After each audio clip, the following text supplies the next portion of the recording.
ఈ సమావేశానికి విచ్చేసిన ఉద్యమ నాయకులకి, నా సహచర ఉద్యమ మిత్రులకి ఉద్యమాభివందనాలు మిత్రులారా. బయట ఉన్న బహుజన సేన ఆధ్వర్యంలో జరిగే ఆది హిందూ బహుజనులపై ఆర్య మనువాదుల దాడులు ఖండిస్తూ ఈ సమావేశాన్ని ఏర్పాటు చేసిన ఈ సభా ప్రాంగణానికి బయట ఉన్న మిత్రులు కానీ దగ్గర ఉన్న మిత్రులు కానీ లోనికి రావాల్సిందిగా విజ్ఞప్తి చేస్తున్నా. మిత్రులారా, ఈ సభ ముఖ్య ఉద్దేశం గత బీజేపీ ప్రభుత్వం గత కొన్ని సంవత్సరాల నుండి బీజేపీ ప్రభుత్వం అధికారంలోకి వచ్చిన దరిమిలా దేశవ్యాప్తంగా రాష్ట్ర వ్యాప్తంగా బహుజనులపై దాడులు అనేకం జరుగుతూ ఉన్నాయి.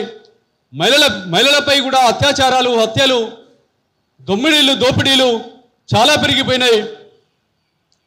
ఇది ప్రజానీకం, యావత్ దేశ ప్రజానీకం గ్రహించకుండా వాళ్ళను డైవర్ట్ చేయడానికి హిందూ అనే ఒక ముసుగు కప్పి వాళ్ళ ఆర్థిక దోపిడీ, అధికారంపై ఆధిపత్యం కోసం, ఆర్థిక దోపిడీ కోసం, ఈ కింది కులాలను అణచివేత కోసం, మహిళలను అణచివేత కోసం ఇవాళ హిందూ అనే ముసుగం కప్పుకొని వచ్చిన ఒక కొన్ని దుర్మార్గ శక్తులు, హిందూ శక్తులు ఇవాళ మన సమాజాన్ని దోపిడీ చేస్తూ దాన్ని ప్రశ్నించిన దేశవ్యాప్తంగా ఎన్ని ఘోరాలు జరుగుతున్నాయంటే హిందుత్వ ముసుగులో చాలా అరాచకమైన పాలన ఈ తాలిబాన్, ఆఫ్ఘనిస్తాన్, ఇరాక్, సిరియాలలో ఏ రకంగా జరుగుతుంది. ఎందుకంటే ఘోరమైన పాలన ఈ దేశంలో జరుగుతుంది నాయకుడు నరేంద్ర మోడీ బీజేపీ పాలనలో.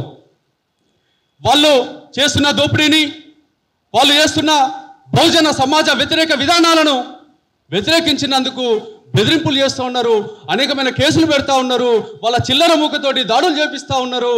అందులో భాగంగానే మన ఈ తెలుగు రాష్ట్రాలలో దాడులు జరుగుతూ ఉన్నాయి.